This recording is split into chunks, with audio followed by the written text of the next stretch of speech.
கவனிங்க. உங்களுடைய வாழ்க்கையில உங்களுடைய கோலை அச்சீவ் பண்ணணும்னா உங்ககிட்ட இருக்கிறத பண்ணுங்க. உங்களால என்ன முடியுதோ படிக்க முடியுமா? ஒரு புக் வாங்கி படிங்க. உங்ககிட்ட லேப்டாப் இருக்கா? ஏதாவது ப்ரோக்ராம் கத்துக்கோங்க. உங்களுடைய ஸ்கூல்ல அண்ட் காலேஜில் லைப்ரரி இருக்கா? உங்களுடைய நாலேஜை இம்ப்ரூவ் பண்ணிக்க யூஸ் பண்ணுங்க. இப்படி செமினார்ஸ், வாக்காஸ், பாட்காஸ்ட் இப்படி எல்லாத்தையும் பண்ணு. உன்னால் முடிஞ்சதை பண்ணு. அது மட்டும் இல்லை, நீ எதையும் தப்பாக பண்ணாத. உன்னால் எது சரியாக பண்ண முடியுமோ அதை பண்ணு. இன்னொரு படி மேலே உன்னால் முடியும் என்று இருப்பதை விட உங்ககிட்ட என்ன இருக்கோ அதை வச்சு பெஸ்ட்டாக பண்ணு.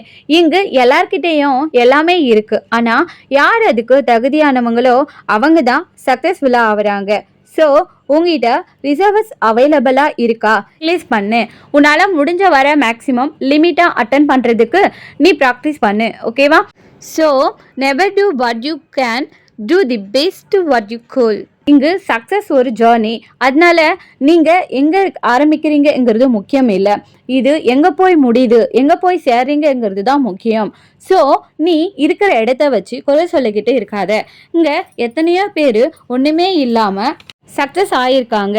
நமக்கு எல்லாரோட மனசுலையும் ஒரு எண்ணம் தோணும். நம்ம எல்லாரோட மனசுலையும் நம்ம ஆசைப்படுற விஷயம் நடக்கலைன்னா வருத்தமாக இருக்கும். ஆனால் ஏன் நடக்கலைன்ற குழப்பம் இருக்கும். ஆனால் இந்த வீடியோ பார்த்துக்கிட்டு இருக்கிற உங்களுக்கு கண்டிப்பாக இந்த குழப்பம் இனி வராது. புரியுதுங்களா? 17 வருஷத்துக்கு முன்னாடி மார்க் ஜுக்கர்பர்க் நினச்சிருந்தார்னா ஃபேஸ்புக்கு, மல்டிமீடியா, டாலர் கம்பெனி உருவாக்கியிருக்க முடியாது. புரியுதுங்களா? அதே மாதிரி 19 வருஷத்துக்கு முன்னாடி எலான் மஸ்க் நினச்சிருந்தார்னா ஸ்பேஸ் உருவாக்கியிருக்க முடியாது. 27 வருஷத்துக்கு முன்னாடி ஜெஃபி ஜோஸால் அமேசான் நிறுவனம் உருவாக்கிய இருக்க முடியாது. ஆனால் இன்னைக்கு மார்க் ஜுக்கர்பர்க் நினச்சார்னா ஃபேஸ்புக், வாட்ஸ்அப் அப்ளிகேஷன் மாதிரி இன்னொரு நிறுவனம் உருவாக்க முடியும். புரியுதுங்களா? ஜபிஜுச்சான் ஆன்லைன் மார்க்கெட்டிங் கூட உருவாக்கி இருக்க முடியும். ஸோ சேம் பர்சன் தான். ஓகேவா?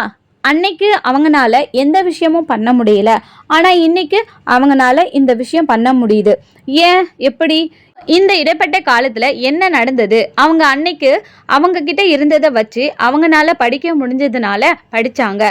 எந்தெந்த விஷயத்தில் அவங்க நாலேஜை இம்ப்ரூவ் பண்ணணுமோ அதெல்லாம் பண்ணிக்கிட்டாங்க. ஸோ நீங்களும் நினச்சதை நீங்கள் நினச்ச மாதிரியான இடத்துல போய் உட்காரணும்னா நீங்கள் உங்ககிட்ட இருக்கிற முழு உழைப்பையும் முழு மனசோடு முடிஞ்ச அளவுக்கு உங்களுடைய பெஸ்ட்டை கொடுங்க. முயற்சி பண்ணுங்க. நிச்சயம் நாளைக்கு நீங்கள் நினச்சதை அடையலாம். புரியுதுங்களா? நன்றி.